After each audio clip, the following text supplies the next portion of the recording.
Hello students, आपकी demand पर मैं शुरू कर रहा हूँ लघु उत्तरीय प्रश्न उत्तर की सीरीज चैप्टर वाइज। आज मैं पहले चैप्टर के जितने भी इम्पोर्टेंट क्वेश्चंस हैं जो कि एग्ज़ाम में 3 नंबर या 4 नंबर में पूछे जाते हैं वो बताने जा रहा हूँ कि कौन कौन से। पहला चैप्टर बेस्ट अरसास का बेस्ट अरसास एक परिचय। तो कौन कौन से इंपॉर्टेंट क्वेश्चन है क्रम से पढ़ेंगे, ठीक है। पहला प्रश्न जो सबसे ज़्यादा इंपॉर्टेंट है वो है आर्थिक समस्या क्या है, यह क्यों उत्पन्न होती है। इसका आंसर में मैं आपको बताऊंगा कि इस क्वेश्चन का आंसर कितना लिखना है, क्योंकि क्वेश्चन ज़्यादा भी नहीं लिखना तो उसका आंसर ज़्यादा भी नहीं लिखना होता है, बहुत कम भी नहीं लिखना होता है। तो जितना सटीक आंसर है वो आपको बताऊंगा। पूरी वीडियो को लास्ट तक देखिएगा।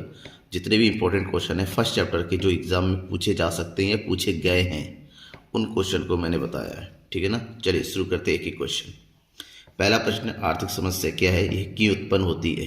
तो लिखने का तरीका क्या है, यह है सबसे पहले आर्थिक समस्या का अर्थ लिखिए। असीमित आवश्यकता और सीमित साधनों के कारण अर्थव्यवस्था में जो चुनाव की समस्या उत्पन्न होती है उसे आर्थिक समस्या कहते हैं। क्योंकि कारण भी पूछा गया है तो आर्थिक समस्या के उत्पन्न होने के कारण भी बता दिए।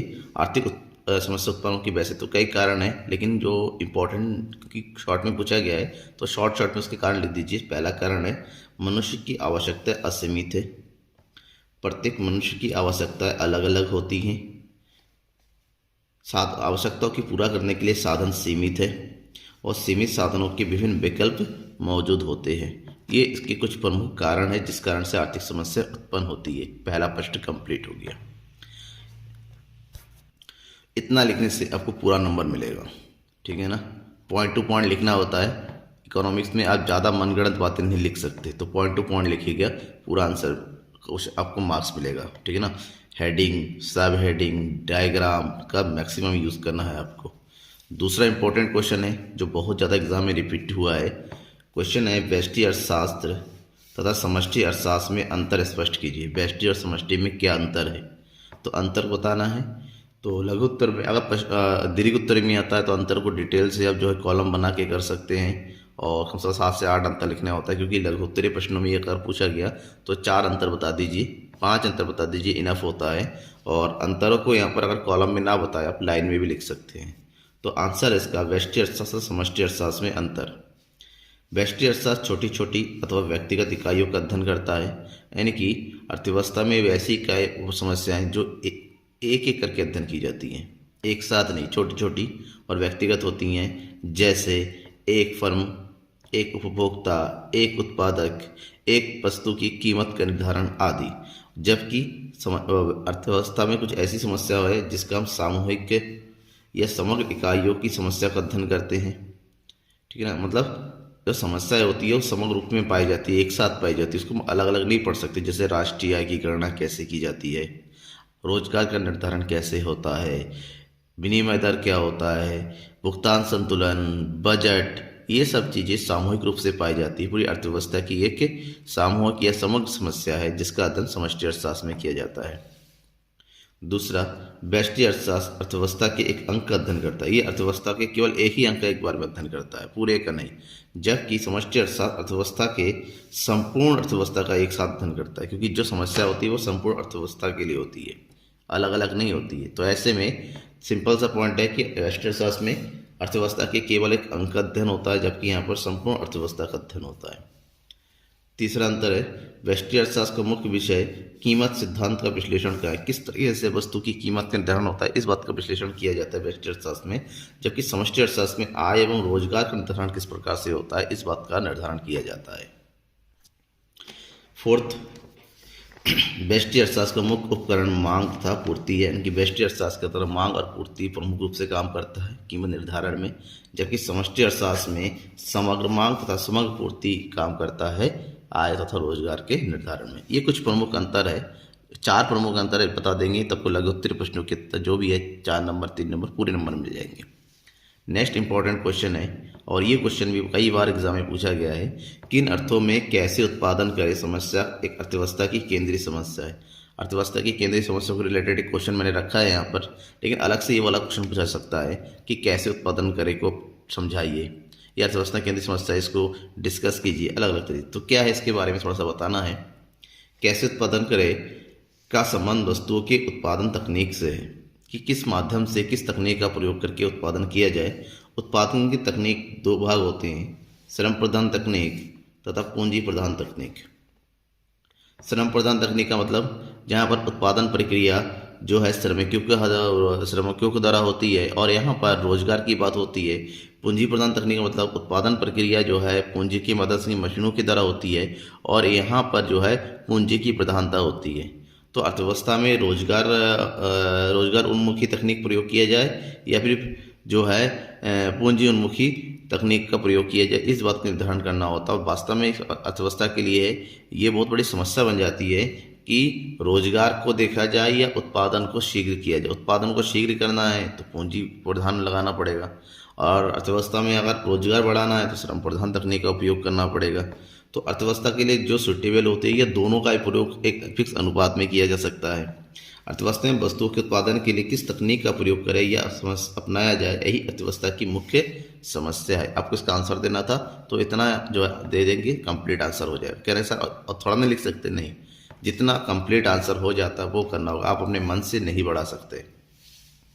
नेक्स्ट क्वेश्चन है, किसी बोर्ड में अगर आप जो है किसी बोर्ड में रहते हैं तो कहीं कहीं उत्पादन संभावना वक्र की अवधारणा को डिलीट कर दिया कि 30% कोड जो लेस हुआ है, लेकिन कहीं कहीं है, ठीक है ना। तो आपके कोर्स में है तो आप उसको ध्यान से देखिएगा, उसको नोट करके रखिएगा। क्वेश्चन है, उत्पादन संभावना वक्र की अवधारणा को चित्र सहित स्पष्ट कीजिए। ये क्वेश्चन इस तरह से पूछा जा सकता है, उत्पादन संभावना वक्र से आप क्या समझते हैं, चित्र सहित स्पष्ट कीजिए। जैसा भी क्वेश्चन आता है, लैंग्वेज बदलता है, उसका आंसर वही रहता है, ठीक है।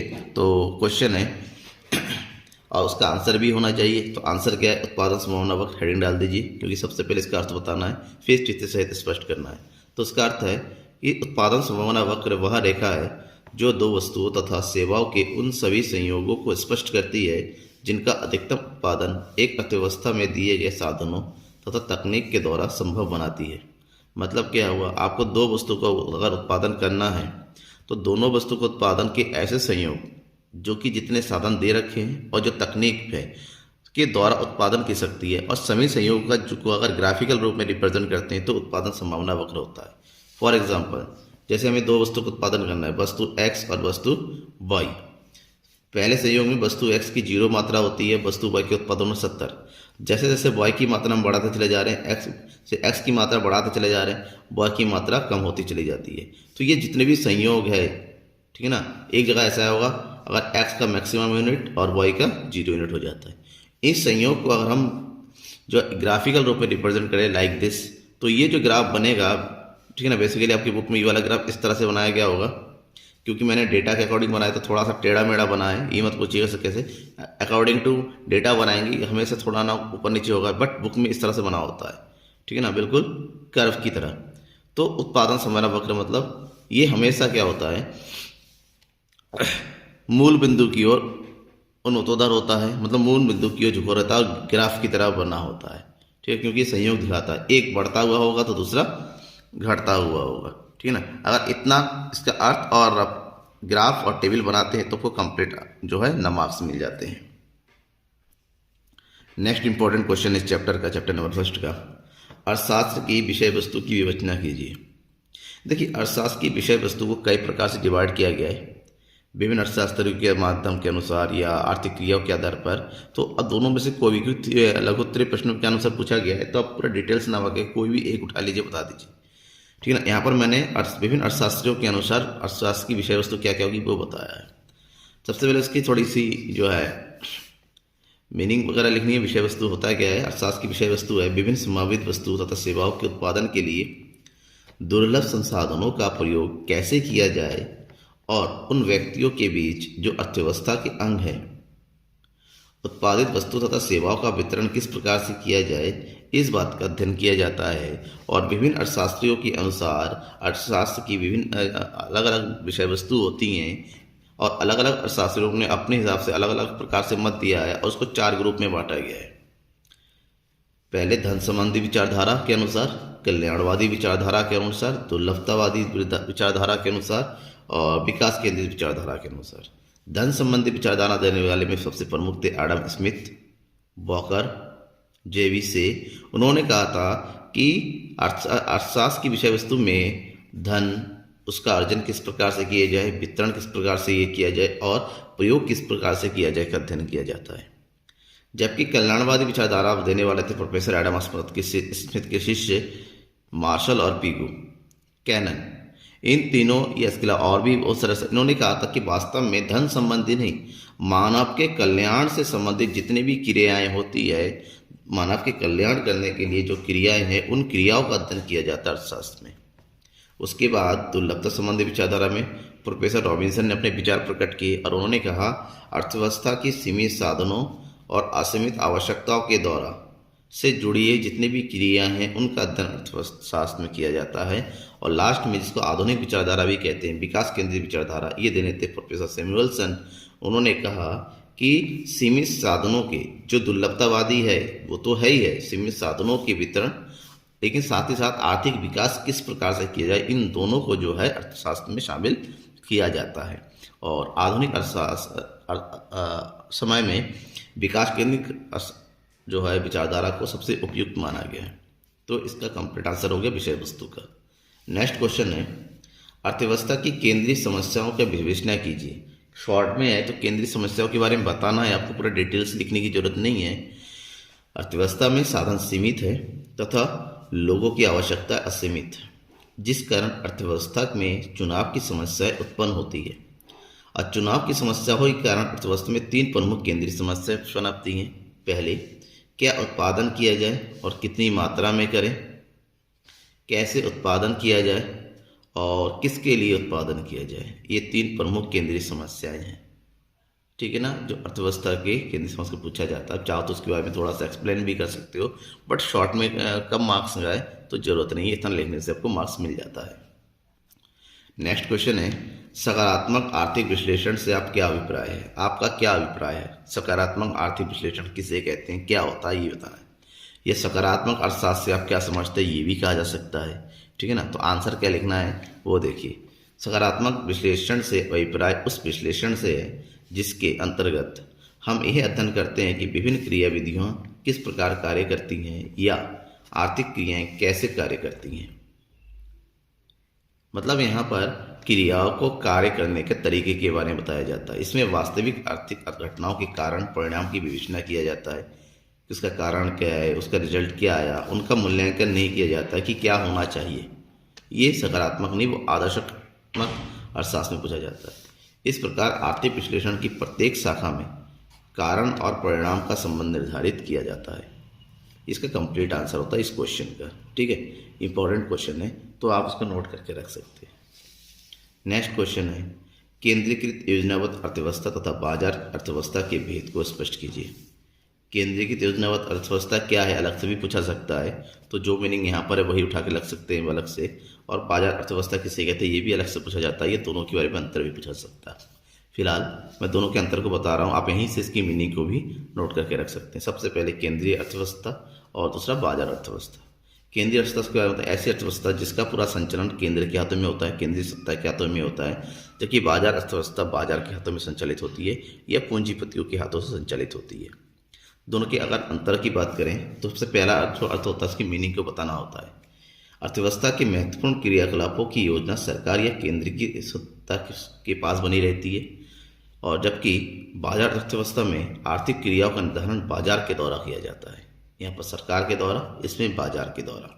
दूसरा, समाज के लिए वांछनीय वस्तु का उत्पादन किया जाए। केंद्रीकृत अर्थव्यवस्था में ये देखा जाता है कि समाज के हित के लिए उत्पादन हो, समाज के लिए उत्पादन हो, समाज के लिए प्रयोग किया गया वस्तुओं का उत्पादन किया जाए। जबकि बाजार अर्थव्यवस्था हमेशा लाभ के लिए कार्य करती है, इसलिए यहाँ पर उत्पादकों के लिए वांछनीय वस्तुओं का उत्पादन किया जाता है, ऐसी वस्तुओं का उत्पादन जिससे उत्पादकों को अधिकतम लाभ की प्राप्ति हो।